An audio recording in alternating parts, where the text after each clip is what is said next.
Hi everyone, welcome to ADCSFX Works. In today's video I'm gonna show you how to remove the printhead onto most of the Expression series of printers, like all the Expression Home series and a lot of the Epson Workforce series too, especially the 2510, 2520, 2530, 2540, 2630, 2660 and so on. So the procedure is really the same.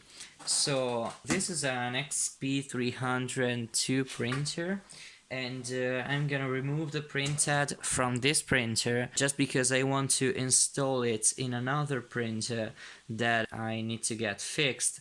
And well, this printer has no mainboard inside also, so it's much better to take the part from here than buying it online, of course, for me. So let's begin. So actually we have the power unplugged, so you need to remove the power cord from the back.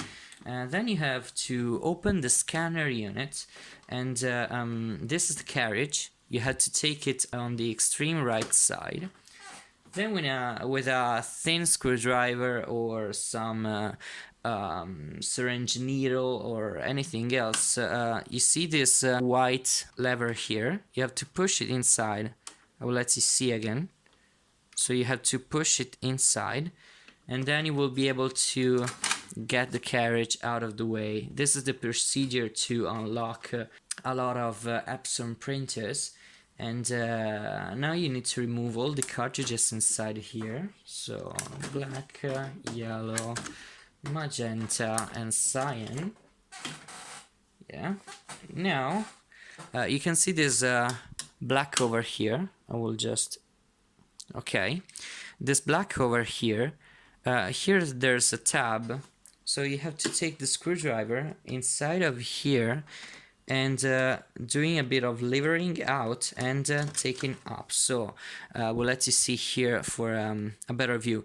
This is the tab. You need to do a bit of levering to take the tab out and then remove it. So yeah.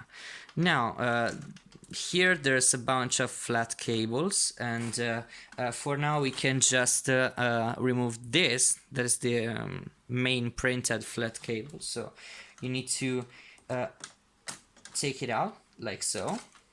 Okay. Then we need to remove another flat cable that is here.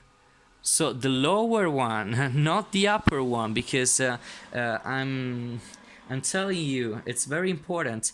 If you remove the lower one, there's no problem. But if you remove the upper one, it's so tricky to get it inside again. So just leave it in there. So, okay, you can see I removed the lower one.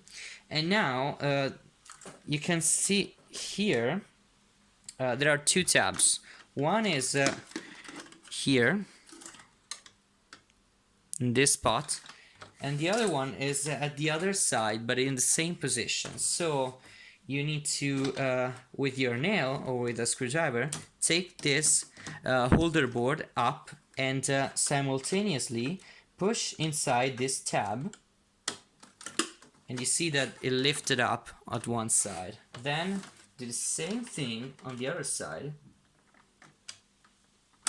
Okay. And so we have removed the holder board. So you can see this is the holder board, and this is the contacts board for the cartridges, and these are the two tabs that I was talking about a few seconds ago. Okay. So now we are pretty near to the removal of the printhead. So there are 3 screws that needs to be removed that I will show you just now. So you can see here the 3 screws. So let's remove those. And just for something that you have to pay attention to, you're working on a plastic carriage, so you don't have to push too hard down with a screwdriver. And when you will get the head inside again, you will have to pay attention not to screw the screws inside too hard, because if you do that, the carriage is gonna bend or just break, so it's a not very nice thing to do, of course. So now we are free to take the printhead out, simply as that. So you can see it's a bit dirty actually, but we'll clean it up and reinstall that on the other printer.